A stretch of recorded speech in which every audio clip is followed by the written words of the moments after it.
Welcome to session 7. Good morning. Good morning. So last week we talked about techniques for awareness, specifically perspectives.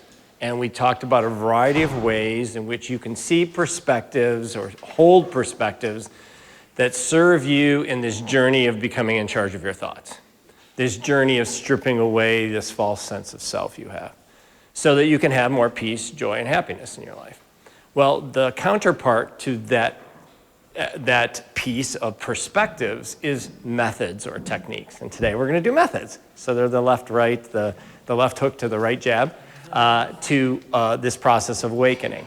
And why is this process so important? Well, this process is so important because of this one slide. And I was just talking about this with someone before the seminar started, which was interesting that the exact words emotional burnout were used.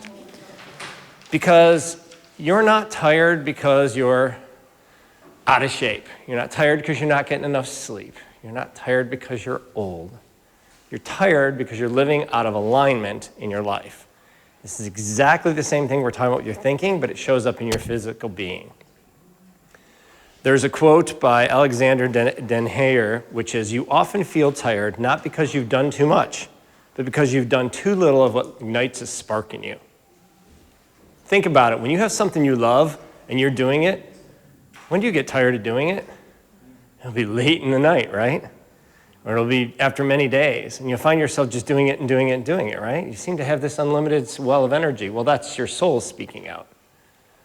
But the challenge, of course, is that we're wearing a mask in life. So if most of our lives we're living in a society that was formed by men around behaviors that someone just decided for the most part were acceptable, in ways that are oriented to protect ourselves, our ego selves, on stories that are our identity, then no wonder we're exhausted. We're wearing a mask. And we're out of alignment. Because we're doing what we're supposed to do, we're saying what we're supposed to say, we're living as we should. And this being out of balance with your true self has a cost. And basically what happens is over time, your spirit, your soul, your true self, it starts to push back. It starts to resist this process. Your being basically utters under its breath, "This isn't it. This doesn't work. This isn't where I want to be. This isn't what I want to be doing." And it catches up with you, and it drains your vitality. And the challenge, of course, is the very definition of depression is low energy. If you ever look up the word, it's low energy. Well, you end up in a space with low energy when it's being depleted so quickly. And as you get older, your willingness to tolerate this goes down. So I find myself and many people who've spent more time living to be even more sensitive to this, or less willing to give up their own personal energy. So how do we align with our spirit and feel more energy? How do we live more to our true selves? Well, that's what today's about. We're going to talk about some ways to wake that up, because I'm going to remind you that your mind is a prison. The irony is that you have the key to leave anytime. Thich Nhat Hanh said, "People have a hard time letting go of their suffering. They prefer suffering that is familiar to the unknown." Because we crave consistency, right? We crave non-variability. We crave predictability. We crave this, albeit false, sense of control. So we are willingly, in many cases, to stay as slaves of thought. But this is the key point. I mean, think of the worst addiction you can think amongst any human being. Some might say it's drugs or alcohol or collecting things or spending money or whatever the addiction is. I would argue there is no worse addiction that afflicts the human race than the incessant thinking that we do as humans. And we're addicted to it. Just try to stop. And the irony is that you're not only the jailer, but you've enslaved yourself. You've enslaved yourself. You're both the prisoner and the jailer. Now, this next statement I really like, because the more I think about it, the more I think it's really accurate. This ego self you serve is almost evil raised to an art form. Think about it.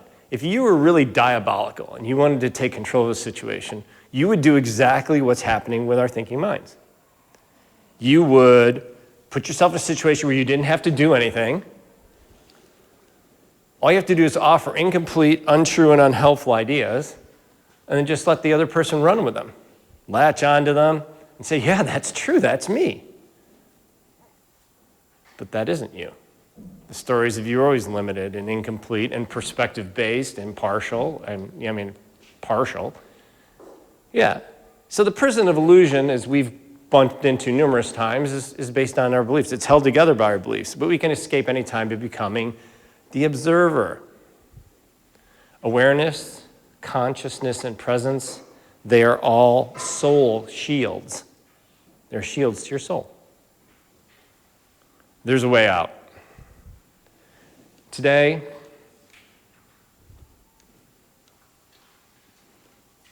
we're going to continue the conversation around mindfulness. Now, the slide says meditation. Don't confuse the two. Meditation is a form of mindfulness, and meditation is just the mindfulness practice that's been the most studied.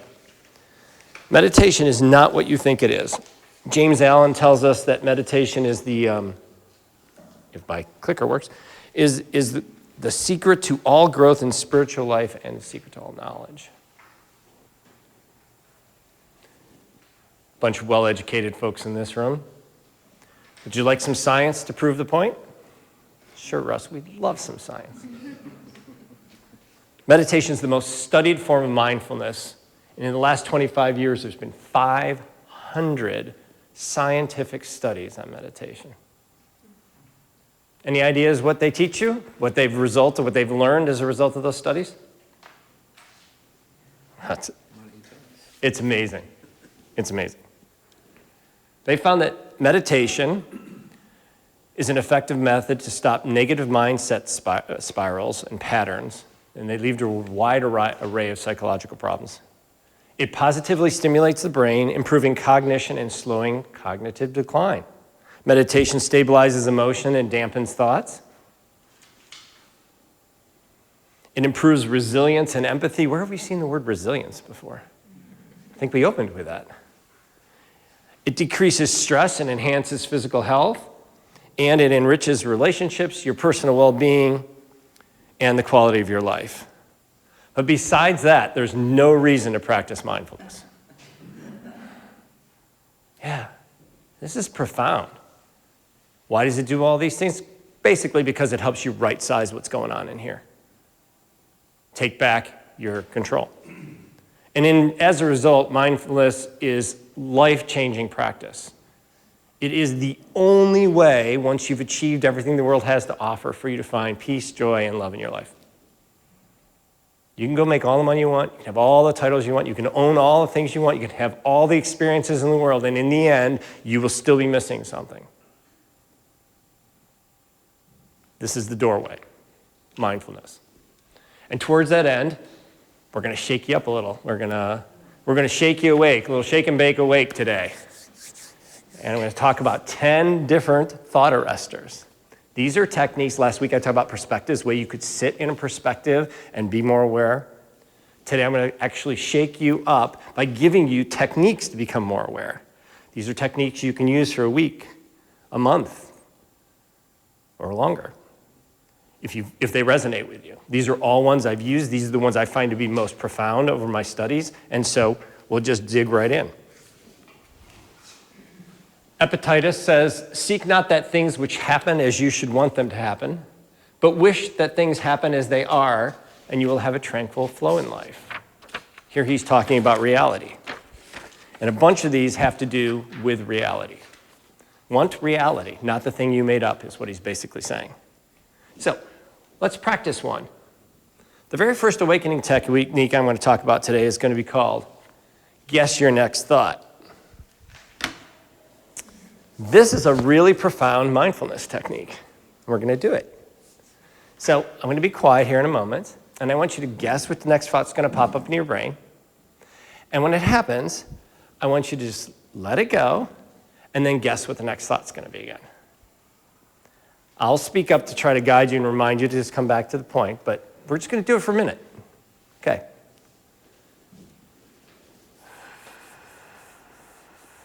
Guess your next thought.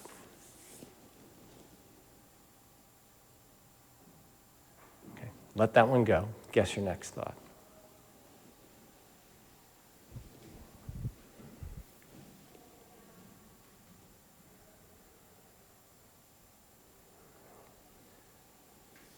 Let it go, then guess your next thought.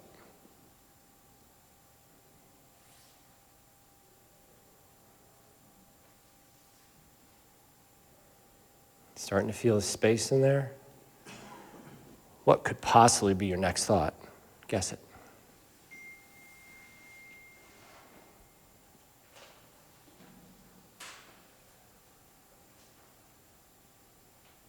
One more time. Guess your next thought.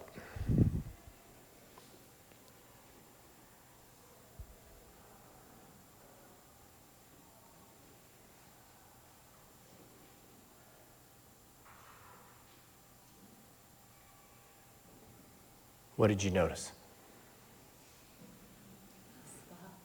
Yeah, right?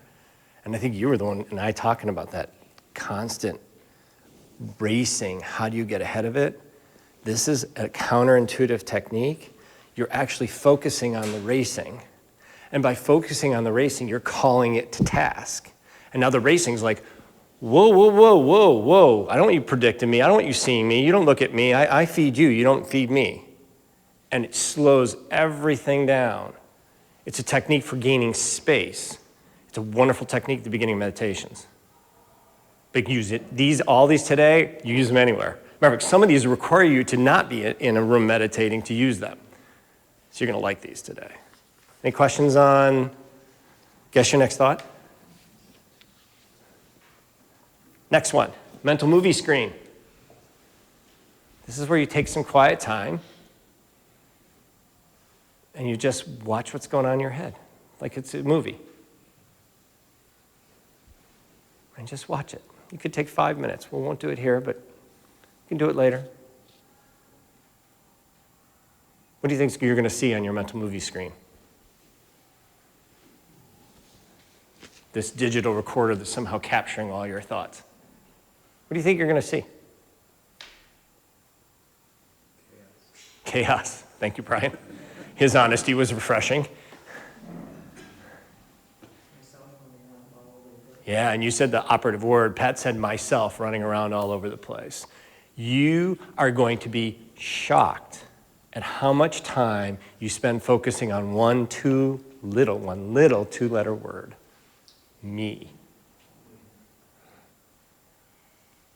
It's a reflection of where you spend your time and what's important. It's not wrong. It's the human condition. But we can't navigate the human condition until we understand it, and we can't understand it until we see it. Great exercise. What percent of time is me? There's a quote by David Gibson, which I captured, and this technique comes from him, which I love. His quote from the book Living Life Backwards is, "People fill their thoughts and plans with themselves as they constantly work out how to navigate the world in a way that will give it meaning and happiness. And that is the very source of their pain." All right. Tech questions on technique number 2. We're going to go to technique number 3. You can raise your hands anytime, so I'm just going to keep going. It's already been decided. The reason this is not in your notes is because this is one of my favorites, and it came up in a coaching call, and I felt it was important enough to put it in the presentation, so you'll just have to write it in your notes, because I don't think it made it to the print. I had printed notes before I'd done this one. It's already been decided. How many of you go through life and second guess yourself? Wait, come on. There's some hands that are not up. I'll put 2 up for the people who didn't put a hand up. We all go through life second guessing ourselves. And it's already been decided as a technique where you actually talk to your brain. And when you catch yourself thinking about something you've already decided, well, you tell your brain, no, on Tuesday, we had this conversation. We laid out the pros and cons, and we made a decision. Now, on Wednesday, Thursday, Friday, and again today, we're not going to keep adjudicating that. This is that 95% of your thoughts today that are the same as yesterday. This one gets a huge chunk of them because it's around our fear and our worry that we made an inadequate decision. I give you all permission, you've always had it, I encourage you to take it, to tell yourself, no, I decided that. And the rule of it's already been decided is very simple. When something comes up you've already made a decision around, all you say to yourself is, appreciate your brain, but I already decided that. Unless the situation or the facts materially change, I'm not going to redecide it. I'm just going to let it be what it is and let it go and let it go. And it'll stop showing up in time. Regress then? Is regress the same thing? Well, this is cutting off rumination. So this is a process. So yesterday I decided I was going to treat a certain family member a certain way because they've got some issues and I have to support their initiatives, but I have to do it in a certain way. And then for the next 4 days, I'll second guess whether or not I should do it that way. But nothing has changed in my environment. No facts have changed, nothing has changed. But I already made the decision on Tuesday. Why am I adjudicating it on Thursday? All I tell it when it comes up in my brain is say, oh, well, I already decided that. And until something material changes, I'm not going to keep redeciding it. That's all I'm saying. It's just accepting what you've already done and not giving it place. This is one of my favorite techniques, and is why I added it. What's the difference between second guessing and overthinking? I'm not sure there is, Ed. The question was, what's the difference between second guessing and overthinking? Second guessing without additional new data is the same thing as overthinking. Yeah, I mean, they're literally the same thing. The fourth one, has anyone noticed as you've gotten older, you seem to be less visible? Right? So my wife and I have this great joke about becoming purely invisible. As a matter of fact, she zooms around in her car now, assuming that her car is perfectly invisible. And so far, she's proved herself right. I mean, with a cop there and 15 over, I'm like, I would get a ticket, but she's clearly, her car now, so she's one of the few people, not only is she invisible, but her car is invisible. So just so we understand. Her car's not invisible because of the tag. Oh yeah, that's right. This is another technique for you guys. Become invisible, not partially. When you're walking through Walmart, become completely invisible. Imagine yourself completely invisible. You're going to notice this huge shift that happens when you walk through the store. It's actually a profound shift. You start seeing people, but now you imagine they're seeing through you, and you're not there. And now all of a sudden, all your focus on yourself just drops. It's the weirdest thing. And now you're just paying attention to everybody else in the store, and you're in the store in the moment, and you're no longer wrapped up in your thoughts because you don't exist. It's a great meditation technique. It's a technique you do with other people, not in a room by yourself. It's fascinating, it's powerful, and it has a sister technique called be a tree. And you just imagine yourself out, when you feel like you're home, and you're looking outside, and you just imagine yourself that tree. What's that tree's life like? And you just stand in as that tree for a while, and watch the whole world just slow down. What does that tree experience? What's its life like? These are both techniques, again, I'm shaking, baking you awake here. Shaking you awake. These are all techniques you can grasp on for a week or a month by themselves. So there's a lot here, fire hose, teaching 101. Can you still interact with people? Oh yeah, you would. Yeah, I mean, you're not gonna, yeah, I'm not saying be weird about it. Right. I'm saying just play the game. Just play the game because what you're shopping there, maybe you don't have any time to practice mindfulness. You have no time to meditate. You can take 5 minutes a couple times during your half-hour shopping and play the, but obviously move your cart out of the way for people and, be polite. But you just don't become the center of attention anymore when you're doing that. Yeah, you actually have eliminated your actual existence. You pretend you're a ghost, basically. And people can't see you and they can't interact with you, and it shifts the whole dynamic because you'll be amazed when you're in a place how much you're still worried about you and what people are thinking about you and what your problems are. And if you don't exist anymore, well, right? Again, I told you this is my journey, but if some of my journey serves one of you, please take any pieces of this and use them. Otherwise, disregard. Fifth, opinion-free timer. See how long you can go without an opinion. We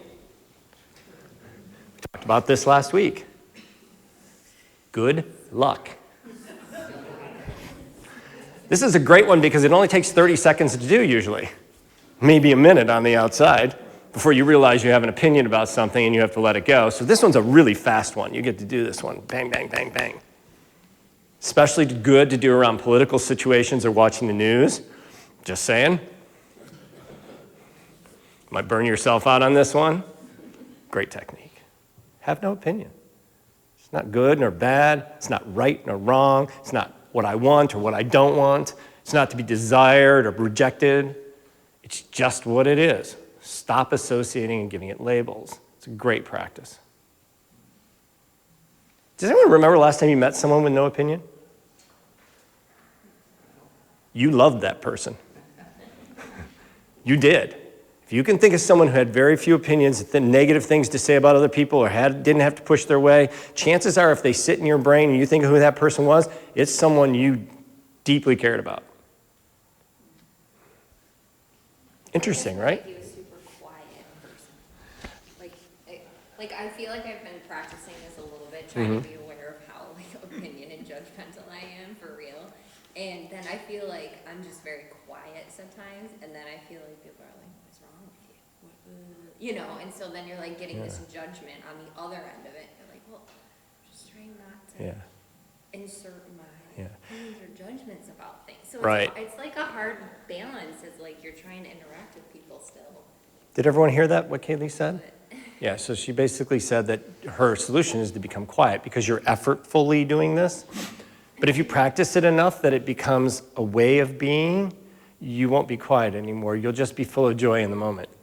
And you'll be talking about the card game or raking leaves, and it won't have to have opinions. You're doing it as a management mechanism, but over time as you learn it, that management mechanism, well, you won't need to be quiet anymore. Yeah. You're just doing it as a way to hold space. So using energy, the change we always profess, I always work with, is understanding. When you understand it, the behaviors don't serve you, they just fall away. But I love the effort. I love the effort. Any other questions on that? Yeah. Well, I noticed that since having an opinion is really normal, and judging is normal, because that's what we learn to do. I'm not saying it's not normal. Yeah, but we also have a choice to question those opinions, to question the assumptions that we always make that Amen. underlie those opinions. Amen. And as adults, I think we can learn to question more, and then they sort of drop away by themselves. Session 2. In a recap, wonderfully said.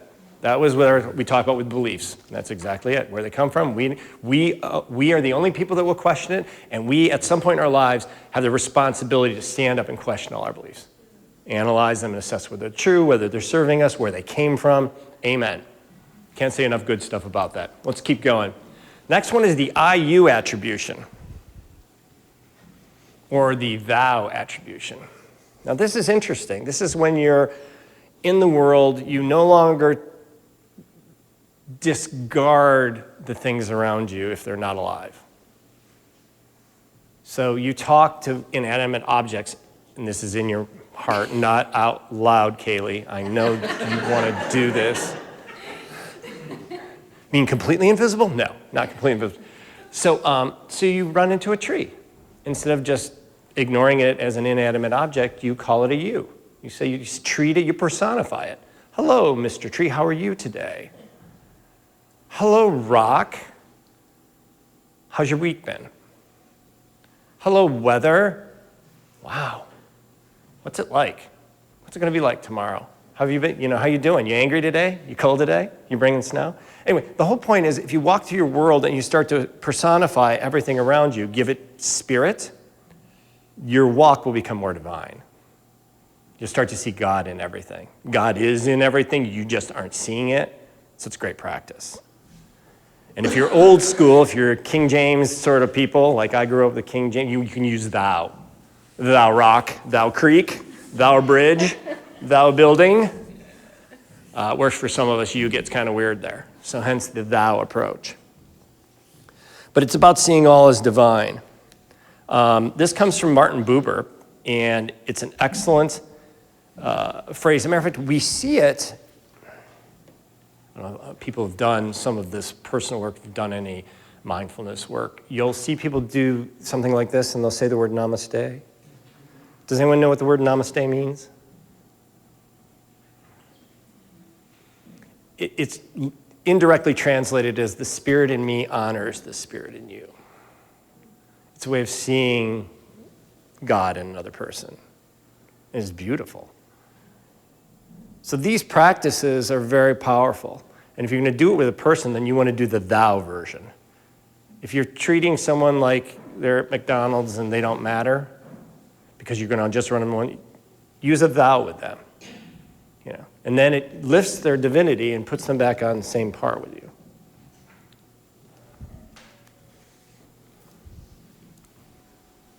This exercise gives you a chance to see the sacredness in yourself and in everything around you. We too often lose that. So we good through the first 6? We got 4 more to go. And there'll be a quiz at the end. I'm kidding. Dogs don't count when you talk to them. Oh, absolutely. Yeah, absolutely. Ask my wife. Dogs get some sort of special moniker. Sir Wrigley in our house. He's royalty. But wait, there's more. The sad thing about life. Sorry, guys. Let's start over. The very last time. We never know when it's going to be the very last time. Every moment is the last time in some way. In fact, we never walk through the same field twice. We will never be together in this room doing this work again. Not the way we are today. So this November 9th day is very special. It's one of a kind. Wait a minute, there's lots of one of a kinds. There's many. Who remembers the last time we went out to play at recess? Who remembers the last time they took their childhood dog for a walk? When was the last time you and your friend lived in the same neighborhood? When was the last time you lived under the same roof as your sibling? Don't remember. When was the last time you ran into your friends in the hallways in high school? Or you took a bus home from school? When was the last time? You don't remember. But every day is the last time. That is the exercise. What is the last time that's happening before me that I don't see? What is the last time that I'm missing?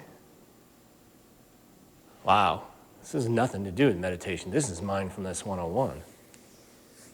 Come to the moment and recognize that it's blessed, that it's sacred, that it's exclusive, that it's pure, that it's unforgettable and unrepeatable. And stand in that space every day. So towards that end, I'm going to show you a video. It drives the point home, called, not surprisingly, The Very Last Time. The sad thing about life is that you rarely know when a last goodbye has already happened. One more hug, one more call. That's all you wish for later. Life kept you busy. You believed you had more time, but you didn't realize that was the last time. It came quietly without any sign. There was no warning. The chance for one more word, one more quiet moment together, was gone before you knew how precious it was. So make the time you have now worth it. Be there, truly be there. Put down the phone. Say the kind thing you're thinking. Share the small moments. A cup of tea, a walk, just sitting quietly near each other. Tell people you care about them. Show it. Do not wait for a better time. That time is now. This moment, this ordinary day, is the gift. Use it well. Because you cannot know which hug, which talk, which ordinary Tuesday will be the last one.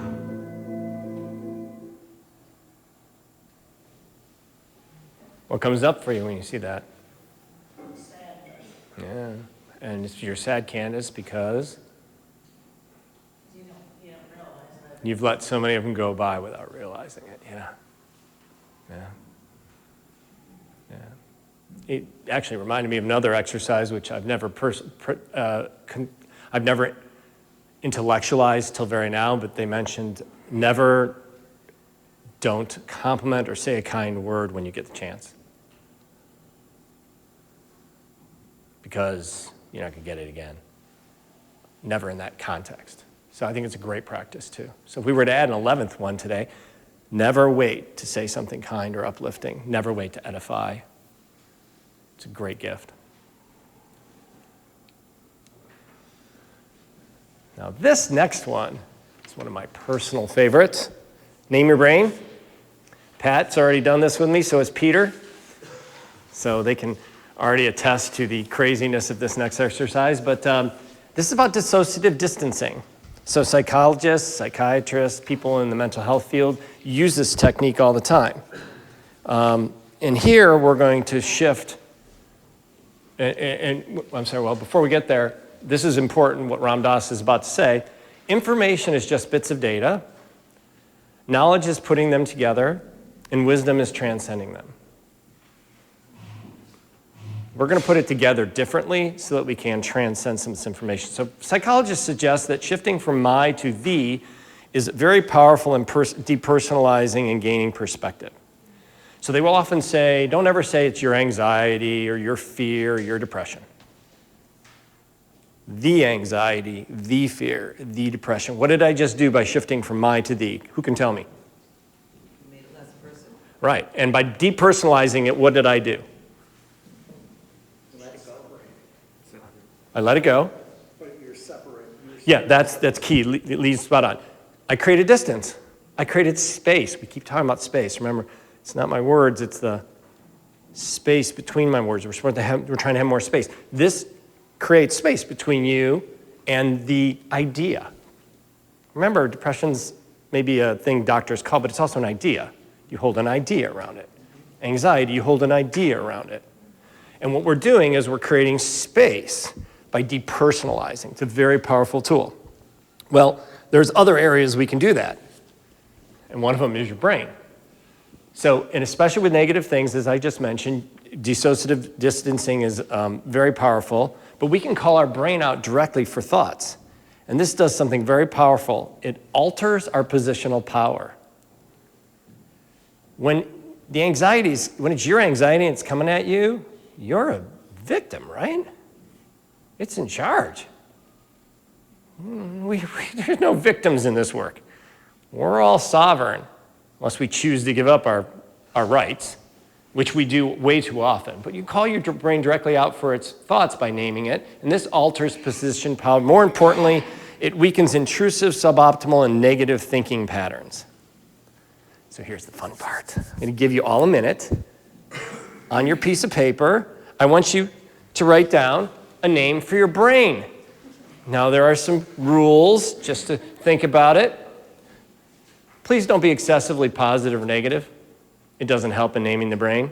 It's best if you pick a name that's fun, light, skeptical, maybe sardonic, certainly ironic.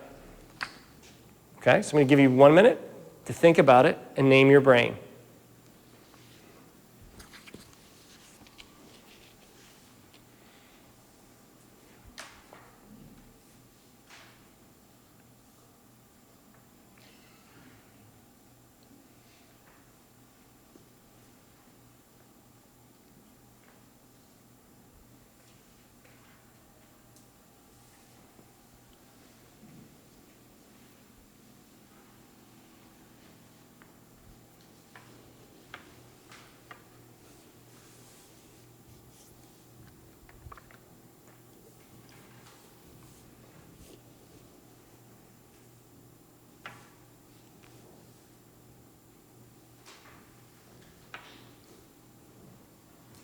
I see a bunch of folks have put their pens down, so we'll just keep moving on. If you haven't named your brain, you get some ideas. Anybody want to share their brain's name?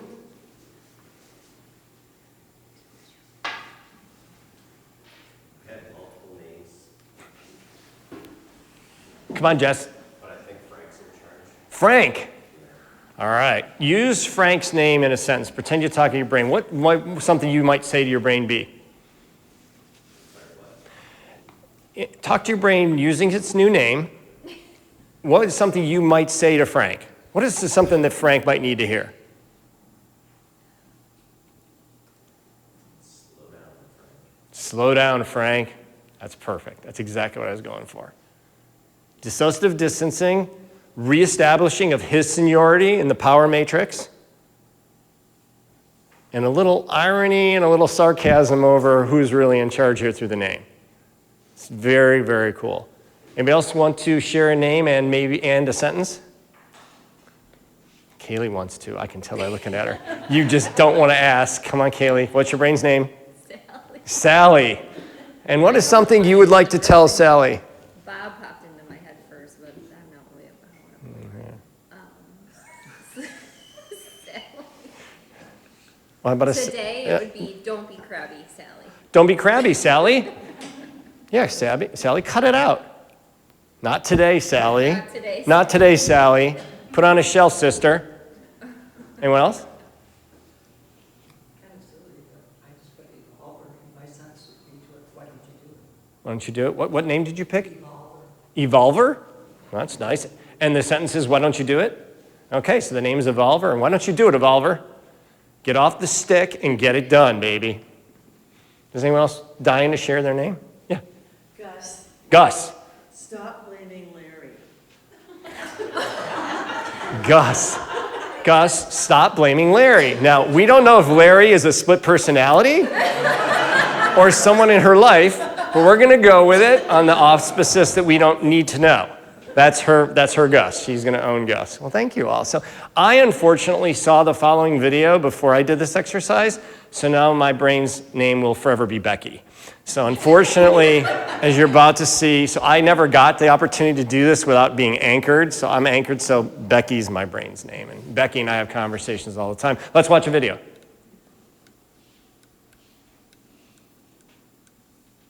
The wildest piece of advice I've ever received that actually works is I promise you, name your brain. And I know it sounds mental, but whenever I have a dark thought, my brain is called Becky, and I have nothing against Becky's. But when the dark side comes out, I literally say to myself, Becky, not today, my girl, I can't be dealing with that today.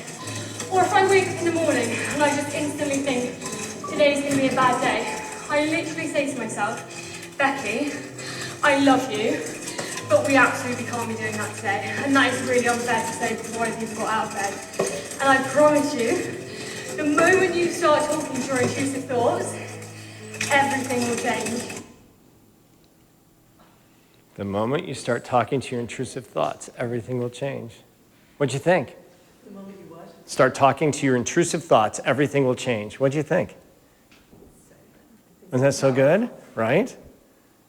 She's not even out of bed, and her brain's already saying it's going to be a terrible day. And her response is, not today, Becky. It's very unfair to say that before I've even gotten out of bed, and we're just not doing that today.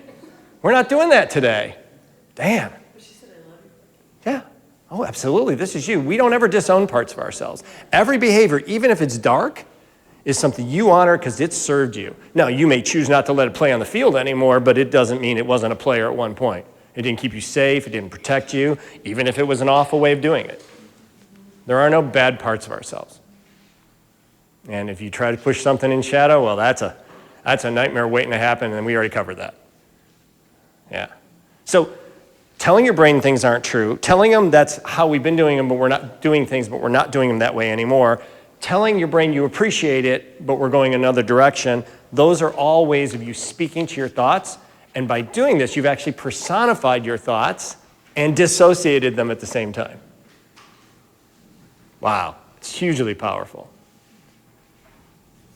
And since Becky and I have been getting along a lot better lately, because we have this conversation at the beginning, especially like times when I want to meditate, I'm like, Becky, you've had a great day. Beck, you need to sit down and sit back. For the next while, you're not in charge. You have no floor. All right, keep going. So she knew who Becky was. It's, So there was no confusion. none of this is out loud. Just for your own well-being, I encourage you to name your brain privately to yourself. And if you're gonna do it out loud, do it when you're alone. They have special jackets for people like us. No one really wants that, so it is what it is. Contemplate death, because we're all happy here. We'll go to the 9th technique. Look, you're gonna die. And it's something we need to think about. It's not that we have a short time to live, it's that we're so wasteful of it, says Seneca. You are going to die. I know we live like we're not going to. We're going to talk about that in a second. But you're going to die. Life is unique, it's precious, but it's perishable. That's interesting. Well, roll with me. It might be further along. Page 4. There you go. Page 4. Yeah.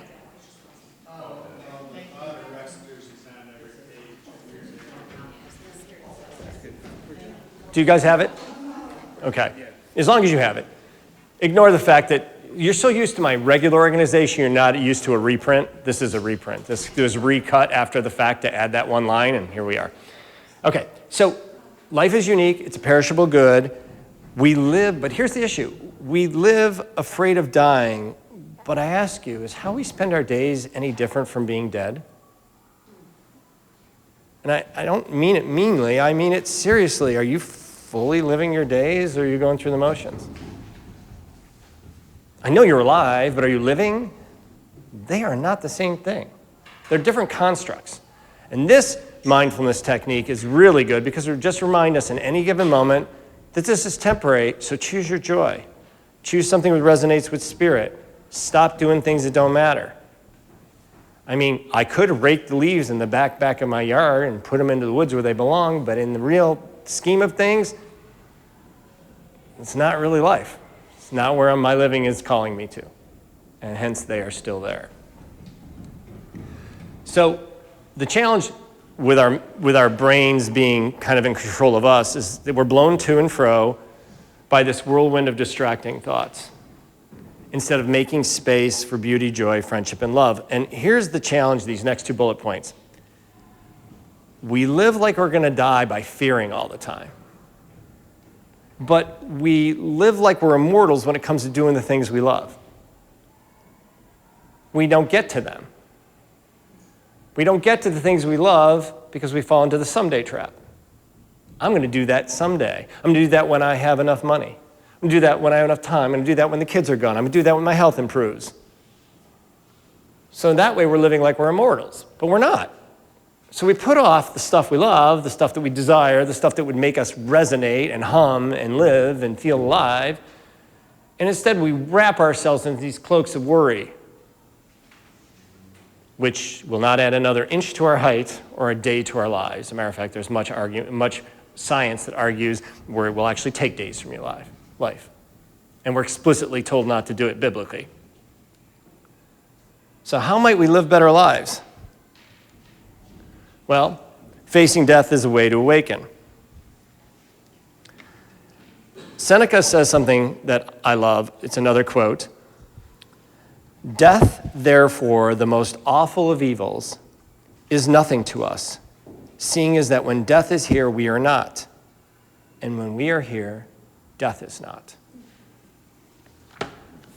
I just told you the 2 things. We worry so much about things that are unimportant and they consume our lives, and we don't get to the things that resonate, and we live as if we're going to be immortal, and then we don't ever work them in, the someday trap. And Seneca comes right at it. He says, stop worrying about death. Once it happens, you won't need to worry. You won't be worrying about it anymore. And while it's not here, why are you worrying about it? He's giving you carte blanche to never worry about death again, because it's not happened, and when it does, you won't know, or you won't care. Great reminder. Death is the ultimate reminder of life. You can't have suffering without pleasure. You can't have color without the absence of color. You can't have hot without cold. You can't have all these dichotomies require each other. You can't live unless you fully embrace the fact that you're not going to live. Living wouldn't be precious otherwise. Can I ask you, like, Yeah. a lot of this is things like personal, but what if your worry is about others, like, your parents, family members, like, it seems different. So her question was, what if your worry is about important things? Family, important things. My experience is that the same rule still applies, that in worry we don't make as good decisions as we would outside of worry. And there's some science suggests that's true. There's actually a technique called the worry exercise where you let yourself worry incessantly for 5 or 10 minutes, and then you do it every day, and that's your worry block. And you put all your worries in that space, and you can journal in that space, and you can scream in that space, or whatever you need to do. The idea is to get it out, because in worry, when you start trying to help a parent, or you're trying to make the extra money you need, or you're trying to fix your health, you're doing just the opposite. You're taking away from your ability to be centered and aware. Worry is remember we talked about habits of understanding? Beliefs are defined as habits of understanding. Worry is a habit of understanding. It's a belief that's circling, and it's keeping you from being present in the moment. So it seems like it's really important, and I'm not dissuading that helping these people and living honorably to your parents isn't important. Those things are important. I'm just wondering if the noise that you're going through is helping you do that or keeping you from doing it. There's a good video on this death piece, which I want to share with you.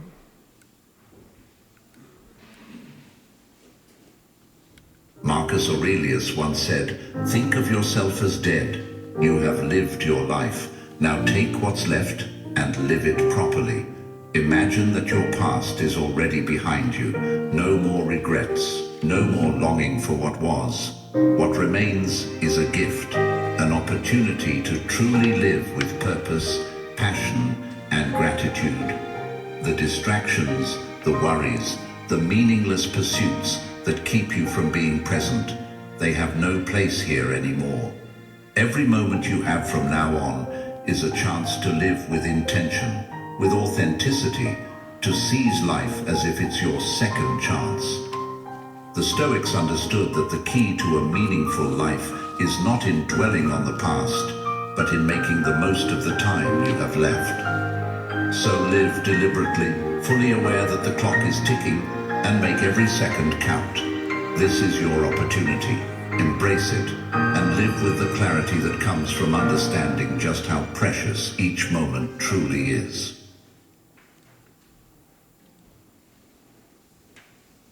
You've lived your life. Now start over and take this moment and live it properly from this point forward. That's the call to arms. So what is the thing you would do to make the most of your life? What is the thing you would do to make the most of your life?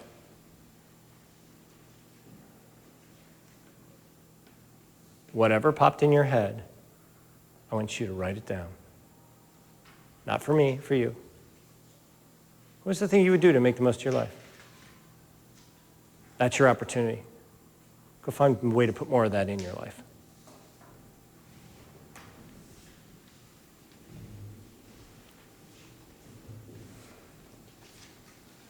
Final item, number 10, creative play.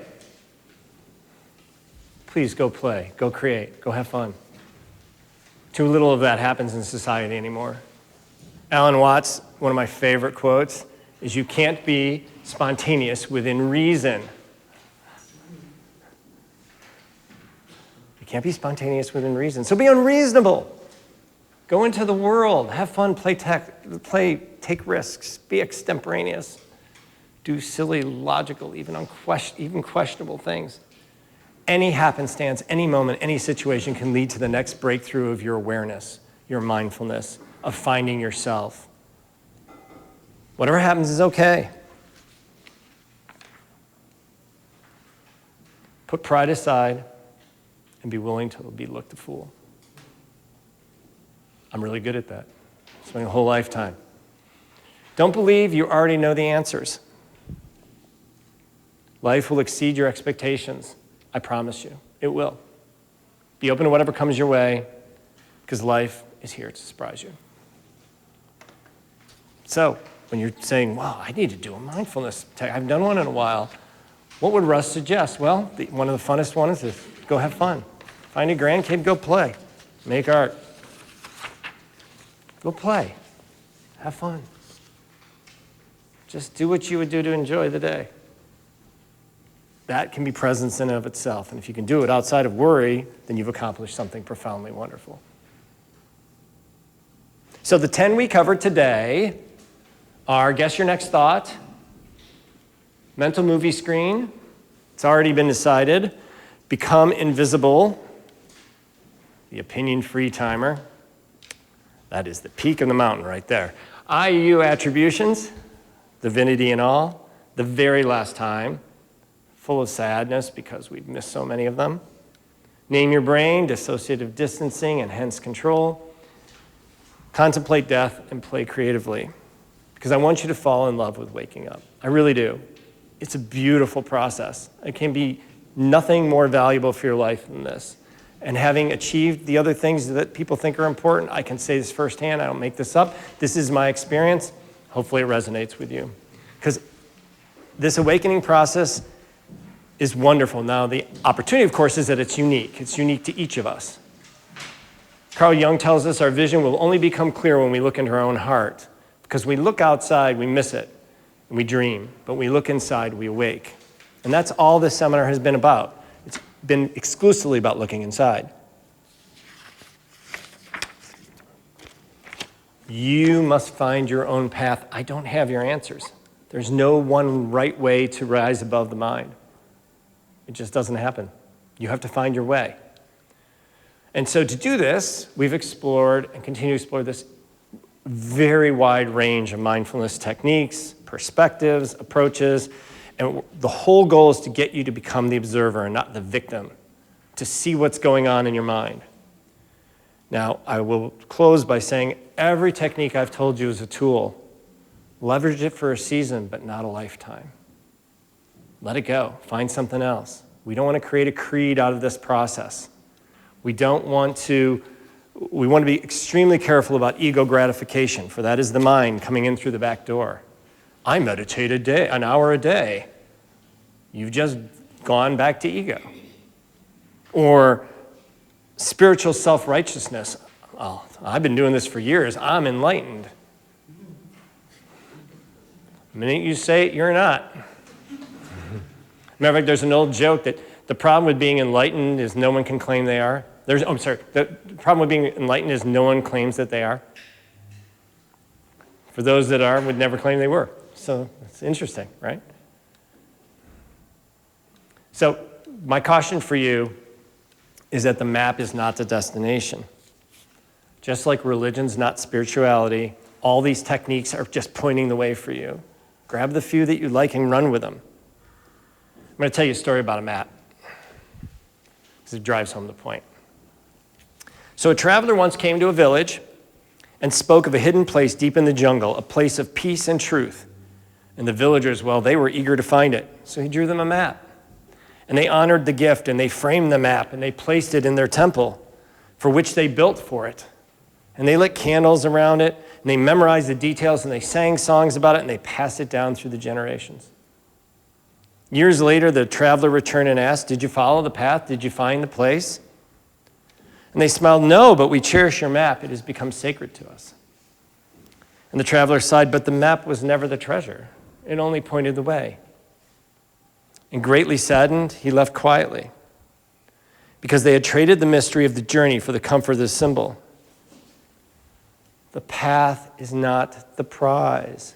Religion is not spirituality, as we will get into next week. They are very different things. Any technique creates the possibility you'll get caught up in the technique itself. Therefore, your personal journey requires numerous approaches, considering different ways and constantly evolving and starting anew.